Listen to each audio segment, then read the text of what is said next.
Hey folks, EvilDM here, and welcome back to the EvilDM's Sage Advice. Last time, in our last episode, we talked about the lost spellbook, that spellbook that you lost, and what to do with it if you happen to run into that situation. So why don't you go ahead and check out video 2, if you haven't checked it out already.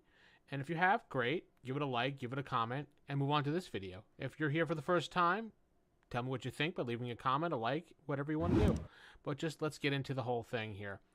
I just want to thank everybody so far that has subscribed and liked and commented. I appreciated it, and let's move forward while we're going on with this idea for this show.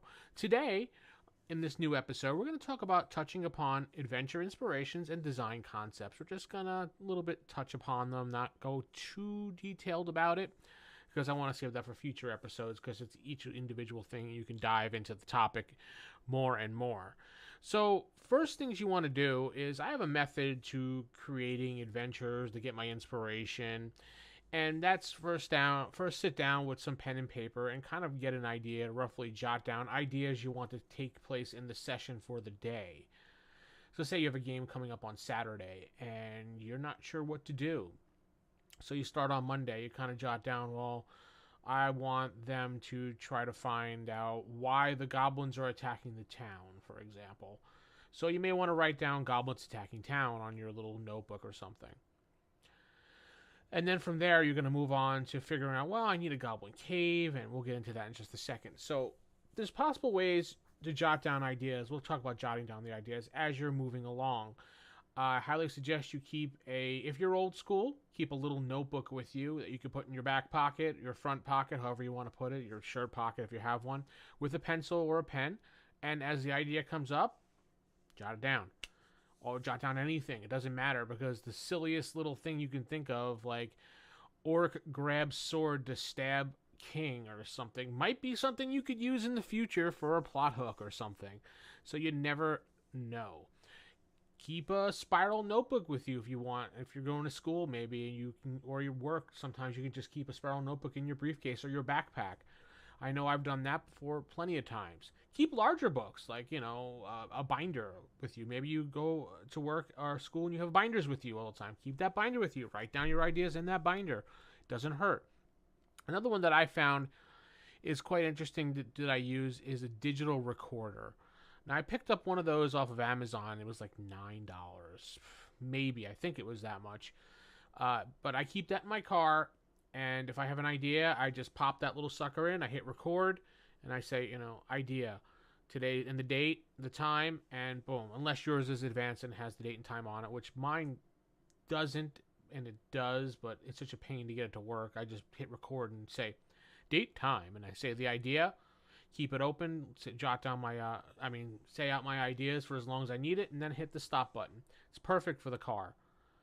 And if anything, you have your phone, and you have OneNote on there, or you have Evernote, or you have the Notepad on there, or whatever you're an Android user, you're iPhone or Windows. Each device has its own little note-taking software you can use in there. Pop that open, tap in your note.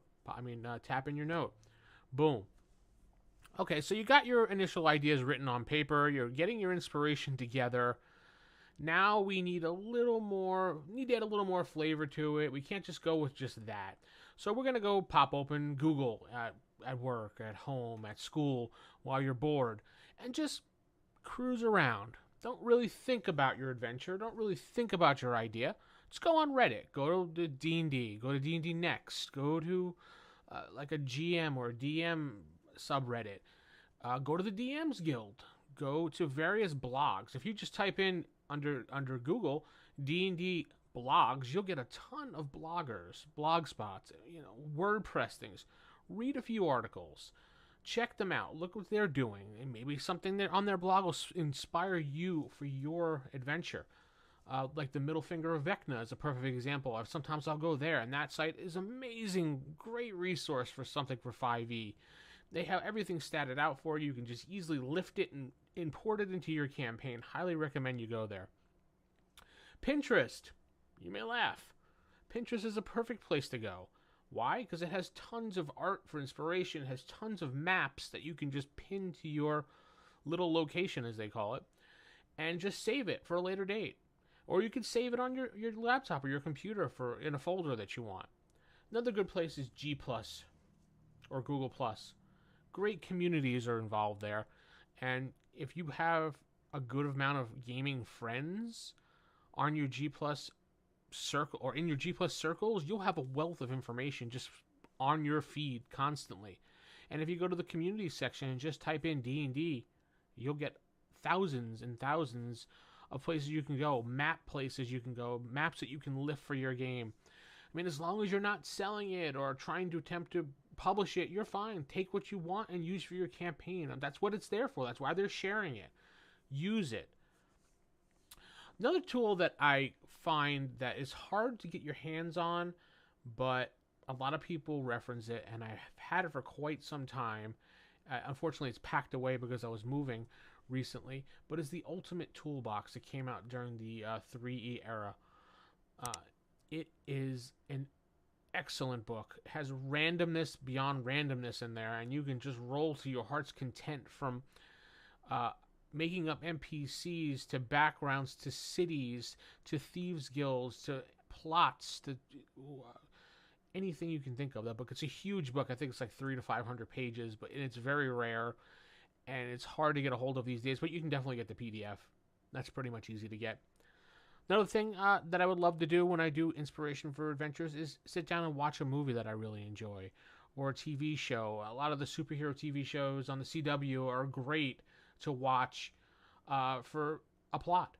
Maybe if you're watching Arrow, he has to go to the warehouse and find why the vertigo gas or vertigo drug is in the city. Maybe you can use that in your D&D campaign. There's a certain poison going around poisoning the village, and you track it down to this one cave. Why is it in that cave? Why is this poison in the water? You know, there's various things you can just lift from just watching a TV show. Another good place for inspiration is old video games, such as the ones that were made for the Nintendo Entertainment or the Super NES or the Genesis back in the 90s. I mean, you could use modern ones, but highly suggest you take the ones from the old 90s and 80s RPGs because they're easy to find and those maps are well laid out and it's simple and to the point that you could take and lift and add into your campaign and have loads of inspiration from them. And even you can play some of them with the emulators out there just to get an idea what they look like and see how they put the monsters. I mean, examples of are the Breath of Fire, which I'm playing right now in my Let's Play if you want to check those out. The Zelda games from the 80s and 90s, those have great maps on it you could steal. Even some of the monsters in those games you could steal and mimic for your games. But so here's a good method that I usually do, and I kind of jotted it down, making it into 7 steps. I open my web browser, I navigate to Google, I search D&D maps, I find a map that looks awesome to me that I want to use for the situation at hand. Let's go back to the Goblin Cave example before. So I'll search D&D maps Goblin Cave, and there's tons of things. You just click on images in Google, and there'll be tons and tons of things you do. Narrow it down to something that looks interesting to you. Print it out. Don't print it out. Save it into your folder. Save it on your desktop, wherever you want to do. Open it in Paint. Open it in Photoshop. Redraw the map. So either you redraw it by hand, redraw it on the computer using your digital pencil, on your iPad, whatever. The whole purpose of redrawing the map is very crucial at this stage because it helps you remember the map. It helps you relate more to the map. It helps you change things in the map that would better suit your campaign. So maybe you found a really good cave for goblins, but it's not big enough, or it's just one room is irking you the way it's laid out. This is a perfect time that you can just redraw that area. What does it matter? It's your campaign, you know, your world, your story, your rules. You do what you need to do to make the fun happen in your game. And that's the reason why we do that. And it allows you to add a little more detail into the map as well. So after you do that, you're going to decide what exactly is going to be in this cave. What monsters you want there. Is this going to be a focal point of your campaign, or is this going to be a one-off for the one session? Once you decide that, you can move on. Now, if you're going to use this as just a one-off for this type of session coming up, perfect. Start populating it with some goblins. Put them in various rooms. Maybe in your mind figure out why they're in this room. Give them little reasons to be in there. Maybe this is a patrol that goes from point A to point B to point C every once in a while the player characters are searching the cave. Maybe there's a couple sleeping because they're not on duty at the time. There's a guard here, there's a guard there, there's goblins here just eating. Things like that. And once you start populating with that, from there you can move on to maybe there's a mini boss in this cave, because every goblin cave is just not goblins by themselves. There's got to be some other type of, big guy in there controlling it. Maybe it's a bigger goblin. Why not? Who cares? Make it a big goblin. Make it anything you want. It's your game. I mean, add some traps in there. Maybe the goblins are smart enough to put traps in there because they're worried about adventurers or humans or whomever, humanoids coming in there and taking their gold, taking their treasure and their items. That's just my method, what I do when I prep for games during the week. I touch upon those 1 to 7 things I just went over, and that's how I work. I'm not really much of a prepper as far as prepping for my games, and I understand not everybody can do that, and it's not easy. Some people, it's natural. Some people can improv and go on the fly, and it's fine. And then there's some people that like to write down a binder's worth of stuff for just one adventure, and that's perfectly fine too. I can't do that. That's just, my brain can't wrap around that, because I've written my own adventures for my own retro clone Mazes and Perils, and I've sat there at the table and I can't even follow my own notes because I improv so much, and I like to just do things on the fly. I like to present situations to the players and let them react to the situation, let them decide where to go, and then I react off of them.